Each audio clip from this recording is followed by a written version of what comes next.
Pagdating dito sa abroad, napakadaling pumasok ng trabaho. Guys, alam niyo kung bakit? Hindi na kailangan ng maraming requirements. Hindi katulad sa Pilipinas. Kailangan natin ng mga PhilHealth, kailangan natin ng pag-ibig, kailangan natin ng kahit anong klaseng ID, postal ID, barangay clearance, NBI clearance, lahat ng mga hindi natin alam kung anong klaseng mga requirements ang hinihingi nila. Sa medical, pwede pa.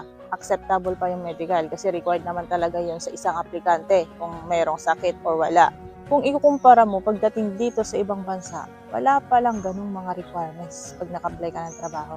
Bibigyan ka lang ng application form, pipill upan mo, tapos interview. Okay na, kalas. Sa Pilipinas lang talaga nabubukod tanging ang hirap mag-apply, ang hirap pumasok ng trabaho. Nasubukan ko na rin yan. Nag-apply ako ng trabaho sa Pilipinas kasi ayoko na mag-abroad eh, nakakapagod. Nakakapagod din makisama sa mga kasama sa trabaho. Sa totoo lang guys, ilang beses na rin ako nagpag-away sa mga kasama ko sa trabaho dati. Nung bago-bago pa lang ako nag-abroad. Kasi hindi naman maalis sa ating mga Pilipino na mayroong sip-sip na trabaho. Alam mo yun, pabida-bida, nagmamagaling sa trabaho. Hindi ko napigilan yung temper ko. Talagang nakipag-away ako. So that time, ayaw ko na mag-abroad. So nag-apply ako sa Pilipinas, pero hindi ako natanggap. Hindi ko alam kung anong klaseng qualification ang hinahanap nila. So naisipan ko ulit mag-abroad. So hanggang ngayon guys, paulit-ulit pa rin ako nag-abroad. Paulit-ulit pa rin at hindi nagsasawa kasi napakadaling pumasok ng trabaho pagdating sa abroad kumpara sa Pilipinas. Sa bagay guys, kung sa Pilipinas ka magtatrabaho, magkano ang sweldo mo sa isang araw? Pag nag-abroad ka, yung kita mo o yung sahod mo sa isang araw, siguro kikitahin mo yon ng times 5. Depende pa yan sa kategory ng trabaho mo. Nakakaipon ka talaga. Kung saan yung sariling bansa natin, doon pa tayo nahihirapan. Kaya hindi natin masisisi yung mga ibang Pilipino kung galit sila sa gobyerno, galit sila sa mga tao, kasi sariling bansa natin sila nang papakahirap sa atin. At saka ito pa ang pinakamahirap sa Pilipinas. Yung meron silang age limit. Dito guys, kung makikita nyo dito sa New Zealand, yung mga nagtatrabaho sa mall, yung mga nagtatrabaho sa mga groceries, halos may edad na. Nasa 60 plus na. Basta kaya nilang magtrabaho, binibigyan nila ng trabaho. Pero pagdating dyan sa Pilipinas, putik, nakikita mo yung mga nagtrabaho sa mall, mga bata pa. Paano naman yung mga matatanda? Kaya yung mga matatanda dyan sa atin sa Pilipinas, pagdating ng umaga, sinasabi nila, ay, hapo, gusto ko nang mamatay. Parang pakiramdam nila wala na silang silbi. Tapos yung ibang mga matatanda, nakikita mo na nagtitinda pa rin sa mga tabi-tabi. Nagtitinda ng kung ano-ano, nagtitinda ng gulay. Kasikatan ng araw, titinda sa sobrang tirik ng araw para kumita ng pera.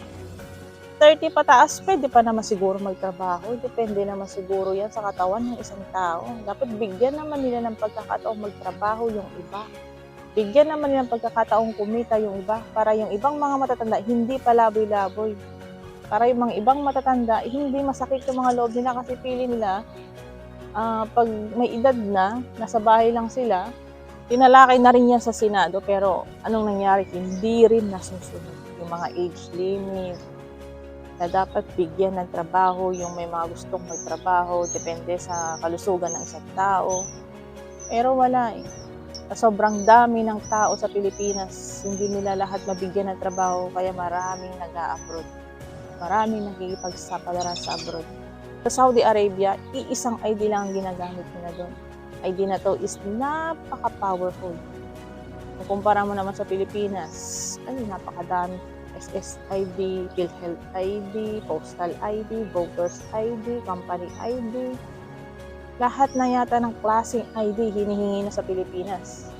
Kaya kung masipag kang maghanap ng trabaho, kung talagang desidido kang maghanap ng trabaho, masusubukan mo lahat. Maikukumpara mo lahat kung saan yung madali, kung saan yung mahirap. Pero pag gusto mo talagang magkaroon ng trabaho, kailangan natin sumunod sa mga binibigay nilang requirements ng mga nag-hire ng trabaho. Kung hindi mo na masusundin yun, hindi ka may bibigyan ng trabaho. Baka sabihin nila, hindi ka pa nakakapasok ng trabaho, reklamador ka na. Diba? So wala tayong magagawa guys. Kaya advice ko sa inyo guys, kung may mga pagkakataon, opportunity na pumunta kayo sa ibang bansa, go. Huwag niyong sayangin ang buhay niyo sa Pilipinas na walang asenso. Hangga't bata pa kayo, mag-explore kayo, yung libutin niyo yung buong mundo, yung kagandahan ng wag lang kayo sa Pilipinas. Ang buhay ng tao guys ay iisa lang. Kaya subukan nyo lahat. Huwag kayong matakot pag nabigo kayo. Huwag kayong matakot pag nadapa kayo. Bumangon kayo. Iisa lang ang buhay ng tao. Kaya piliin yung maging masaya. Huwag kayong matakot.